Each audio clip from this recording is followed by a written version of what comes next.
Vacation is oh right, I have a video to make. Hello and welcome back to Tabletop Archives, where I, Frank, sit in front of a bookshelf in a corner talking to a camera about D&D. So as you saw, Memorial Day was this past weekend, so I didn't put a video out Tuesday because I wanted to have a break, man.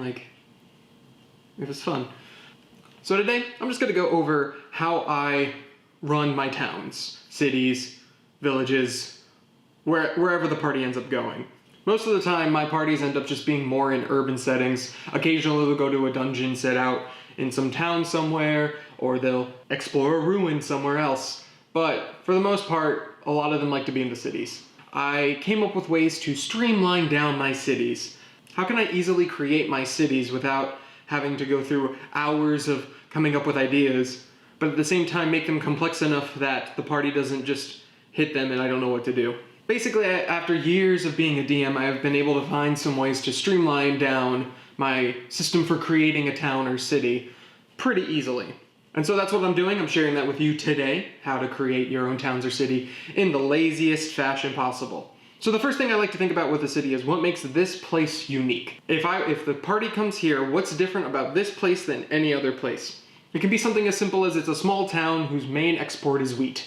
Or maybe it's a town that produces lumber, so it has a mill. That works for smaller towns and villages, but for cities, we need stuff that's a little bit more prevalent. It could be something as simple as a unique building that stands atop the mountainside of this place. Or it could be something more politically affiliated with. Regardless, what you want to do is find the one thing that makes this city unique, whether it's geographic, political, economic, social, whatever the reason is, find that one thing and then just explore out from there. So for example, I'm going to be talking about a city I created in one of my campaigns called Zaiwan. So the thing that sets Zaiwan apart from everything else is more of an environmental thing. It has a river that flows through the town and then eventually circulates and provides fresh water for the entire town. By having that, I then started to think, okay, well, if a river goes through the town, that means there's a natural divide between one part of the town and another. So that can come up with some cool ideas there. And then naturally, I started to form another unique place inside the middle of the town where the ring of water goes through its filtration process. And that's ultimately the process you want to go through, is you want to figure out the unique thing and then reverse engineer from there. Let's go into the different sections I have for each printout that I have, because each town has a printout. I have multiple different sections that help me to better understand, break down and easily assess stuff inside the town. So the first thing is the description. This is just basically when the party first arrives into the town, this is the thing I read to them. I can refer back to it in some cases or points. Normally this isn't like a big long page or 2 pages worth. I have like 2 paragraphs worth. And if I need to add some things in, I'll add some things in. But outside of that, for the most part, it's just a brief 2-paragraph description. For example, Zaiwan's description reads as such. Zaiwan rests near Lake Shiro, a body of water that provides a large amount of mineral deposits in the form of gemstones. These gemstones are what help build, both figuratively and literally, the large city that stands today. With the help of a famed canal designer, the lake now has a runoff into Zaiwan in order to help the city better collect the minerals. The river flows into what is known as the Canal Quarter, which is considerably lower than the rest of the surrounding city. The few entry points into the Canal Quarter are blocked off by the city's peacekeepers, as well as the steam that emits from the excess water. The rest of the city is split into halves, the eastern half and the westbound sphere. In your description, you want to keep it nice and precise, mostly go over like a visual aspect of it. Don't necessarily give away like plot things, but sometimes give away plot things. For example, I put in there a famed canal designer because I want the party to keep understanding there's this really cool architectural dude somewhere in the world currently, and you can interact with him because, spoilers, they already have. After the description, I usually write what the main theme or arc is. This is more for my own sake. I tend to be a little bit more improvisational, where I don't have thick plot notes of what's going to happen. Most of them are up in my head. But by having the theme or arc, what I can do is, if the party decides to do something I wasn't planning on, by remembering what the theme and arc is, I can have that tie back into the party without having to do too much additional retconning. So for example, in Zaiwan, the main arc was the fact that there was a cult of the Forsaken One, which if you don't know what the Forsaken one is, blah, blah, blah, blah, video, blah, blah, blah, blah, blah. So there was a cult of the Forsaken one that was trying to bring back his influence to the material plane. During a solar eclipse, which was like the inciting incident of the campaign, they started to hear a voice claiming to be a devil under Valulos. They had been told that the only way devils are allowed into the material plane is to chase after demons and must therefore summon them. But mainly there's a cult summoning demons.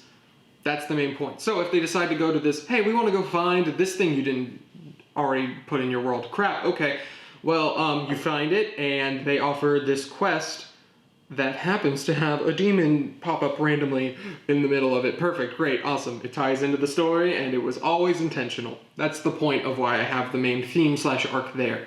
Alright, so after descriptions and my main theme/arc, I have locations. And then locations are broken up into different sections depending on how I want the city to, work. I already explained in the description that there's 3 basically different areas. The Canal Quarter, the fancy part, the westbound sphere, and the eastern half. For the most part, I've divided them into different spots to make it more easy for the party to discern, oh, we're in this part, so that means we're located here. So for example, in the westbound sphere, that's mostly where like the inns are, the bars, saloons, where if they need a teleportation circle to go somewhere, that's where that is. And probably where most of the people would be staying. The more social understanding stuff. In the eastern half is the Mistfall Market, which can then further develop into places, but basically that's where all the shops are. And then finally the Canal Quarter, basically I wanted it to act as like here is where like a lot of cool things are, but you have to like earn your way into it. So for example, in the Canal Quarter, there's the Pearl Library, which has a lot of useful information. For example, the Pearl Library has a lot of useful information, and one of the characters actually at one point, they realized they were fighting a specific monster, went and did research in that library, and because of what they had done, they had access to the library and thus were able to get in. There's also the Waterside Jailhouse, which became very prevalent for it's a D&D party, of course they were put in there a few times. There's also a shrine, aka like a temple, church, just have a religious place, mainly so like if a party member dies, there's a spot to bring them back. And then finally the Emerald Square, which is just like the fancy inn. The next section I have is people, which NPCs are very important, you should have them fleshed out. Some people will argue how much you should put towards an NPC. I'm under the camp of be very careful how much effort you put into an NPC. I've had so many NPCs where I've given like large time to their backstories, only for the players to either not care or kill them off so quickly that it didn't matter. And then I've had NPCs that I've made up on the spot and then became integral to the plot. And then they kept going back to them, and then I had to flesh out stories backwards.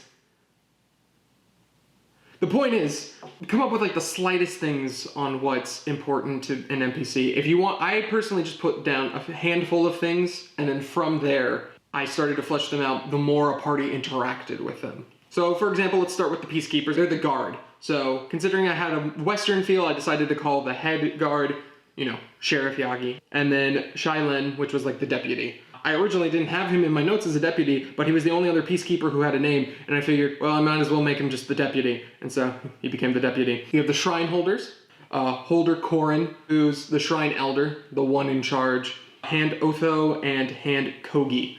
Hand just meaning acolyte, holder meaning elder. That's basically what I did there, and again, I gave them whatever jurisdiction I wanted. For the Mistfall Market, I put really only a handful of people, Duchess Usa Setsu. I just called her Duchess Usa. I kept referring to her as the Duchess, even though the party did not. Female Dragonborn, owner of the Mystic Runes, fortune teller, and secret thing that I'm not going to reveal because people might be watching this. I had Usona, or Auntie Sona, happened to be the adoptive aunt of one of the party members, owned the potion shop. Kristen Clifftop, who was like the blacksmith. I had the headmaster for the second campus, stuff like that. And then I have like this other section where it's like, these could be characters that can go anywhere or I feel like aren't going to be that important. I had Nagamori. I'm not referencing the first name because apparently my party just kept making jokes at it, so I'm just not going to say the first name. Female lizardfolk who both worked for the Pearl Library and also was a part of a secret group that one of the party members was a part of. These were just the various groups I had. But I had one more group, the Black Powder Renegades. They were just like a gang of hoodlums, but pretty chill dudes. I wanted them to be this like in-between of like, I wanted them to be this nice in-between. I wanted some tension that happened outside of the party so that plot could move forward without the party needing to move the plot forward, Basically, in case the party couldn't think of what to do, I could be like, well, these two were already in conflict, so they're going to push the conflict further. So the Black Powder Renegades were made up of 5 individuals: Deadeye, an Earth Genasi; Edge, a dwarf; Boulder, a half-orc; Oni, human; and then Coach, a furbolg. And next to them, I had like what their archetypical things were. So Deadeye was the leader; Edge, she was the blacksmith; Boulder, she was the muscle; Oni, I just put blonde mohawk because like he was like the noob basically, and I was just like, that's the only defining feature about him, is that he's a blonde mohawk and he can't talk. And then Coach, who was just old.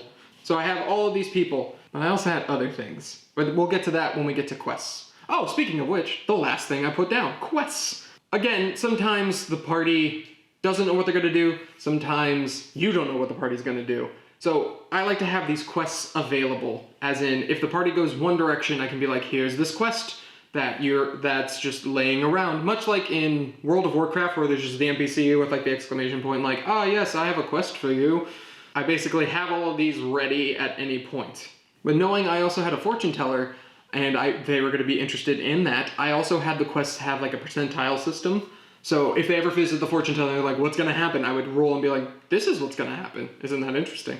So, and all the quests go back to tie into the main arc, to give this overarching sense of completion when the main arc is complete, and it doesn't feel like, oh, we still have these side quests that have nothing to do with the main arc. So the quests include things like shadow hounds. Stuff has been stolen randomly at night, and the only clue is that there's howling dogs. This ties into the fact that a shadow demon is summoning these hounds to steal things. Abyssal Maw fight, just randomly Abyssal Maw, this like orb with a giant mouth, appears and causes havoc. A caged Balgura. A prisoner has been replaced with a Balgura. Simple enough. But I also had one more thing. So I had an Oni attack, which is a possibility that could happen. In Oni lore, they eat babies. That's pretty much plain and simple. So we know that the Oni was going to steal a baby of some kind. Now, depending on how this would happen, would either be the sheriff would approach the party about it and be like, you look like a group of adventurers, or I've seen what you've done in the city. Clearly, there's this monster that's happening, can you figure it out? Or the mother whose baby was stolen was going to approach them. Well, no, they went to the fortune teller, and I rolled their fortune, and the Oni was going to attack that night. So instead, they actually got to fight off the Oni, which was pretty fun. Now, another thing about Onis you'll notice, and this kind of even ties into the cults overall, there have to be people. Like, Onis can shapeshift, and cults are made up of people. So, for example, I had to figure out who the Oni was. I looked at the Black Powder Renegades. Now, the obvious thing to do is to have the character named Oni be the Oni. And then I'm like, no, I want to mess with everybody. So, actually, the leader, Deadeye himself, was the Oni the whole time. And I gave him a complex thing. If you want to hear the story about the party and the Oni, feel free to leave a comment down below. So basically, I had Deadeye as the Oni, and Oni as a red herring.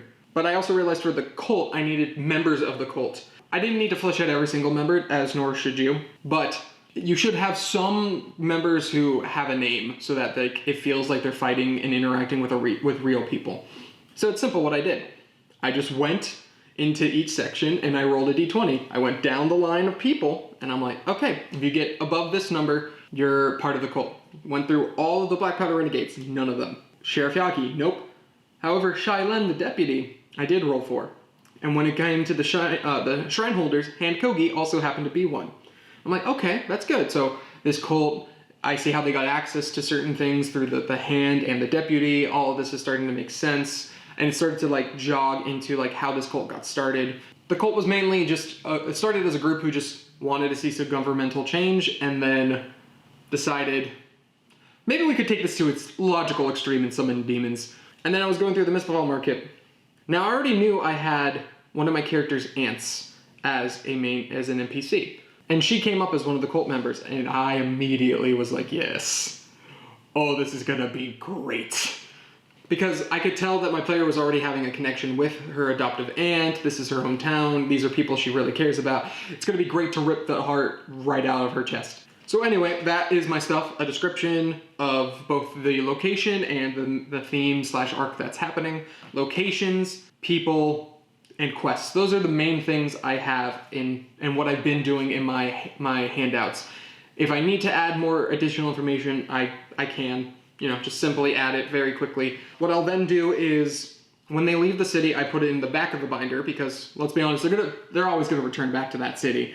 But I've changed a few things. I've crossed out names of people who might have died already. So ultimately, that's how I do things. It's pretty fun. I do recommend having just a set of quests. If your party doesn't have something they're gonna do immediately, have some quests that can just tie into the overarching theme in the place. It makes things better. And then also have some sort of tension that's just naturally occurring in the city, so that way if your party is at a slump for what to do, you can have this point that doesn't seem to come out of nowhere help drive the plot. Those are just some things that, for world building, examples I would give. I would have given you examples of a city I recently created, but I have parties who are going to brand new cities and I ain't spoiling that crap at all. It's my stuff. But anyway, that is it for today. If you enjoyed the video, please give it a like, share, comment, subscribe, whatever the things are. I have been Frank, and yeah, so stuff's gonna look different. I don't know how soon, but I'm moving at some point, so if it doesn't, it's gonna look different at some point.